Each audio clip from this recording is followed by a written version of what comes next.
भारत और रूस का गठबंधन, क्या ये सिर्फ हथियारों के सौदे से ज्यादा है? चलिए इस रिश्ते को और करीब से देखते हैं। तो अब ये रिश्ता सिर्फ मिलिट्री हार्डवेयर का नहीं है, ये सिविल एविएशन, टेक्नोलॉजी और व्यापार तक फैल रहा है। तो चलिए सबसे पहले बात करते हैं एक हाईटेक डील की, रूस का सबसे एडवांस्ड फाइटर जेट। और बात सिर्फ इन्हें खरीदने की नहीं हो रही, बल्कि इन एडवांस जेट्स को भारत में ही बनाने पर बात चल रही है। तो Su-57 एक 5th जनरेशन फाइटर है। इसकी स्टेल्थ टेक्नोलॉजी और सुपर क्रूज क्षमता इसे असली गेम चेंजर बनाती हैं। ये कोई छोटी मोटी डील नहीं है। यूएसी के सीईओ का कहना है कि ये आने वाले दशकों के लिए पार्टनरशिप की दिशा तय करेगी। इस डील की सबसे खास बात है लोकल प्रोडक्शन, मतलब भारत की अपनी इंडस्ट्री को एक बड़ा बूस्ट मिलेगा। तो जाहिर है ये सौदा मेक इन इंडिया के लिए एक बहुत बड़ी जीत है। इससे देश में नौकरियां और जरूरी टेक्नोलॉजी दोनों आएंगी। लेकिन मिलिट्री डील्स तो कहानी का सिर्फ एक हिस्सा है। अब ये दोस्ती सिविल एविएशन में भी उड़ान भर रही है। डिफेंस से हटकर अब सिविल एविएशन की बात करते हैं। भारत ने 2 नए रूसी रीजनल एयरक्राफ्ट्स में काफी दिलचस्पी दिखाई है।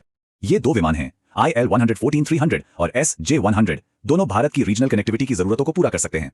और ये दिलचस्पी क्यों? क्योंकि भारत का एविएशन सेक्टर बहुत तेजी से बढ़ रहा है और नए नए एयरपोर्ट्स खुल रहे हैं।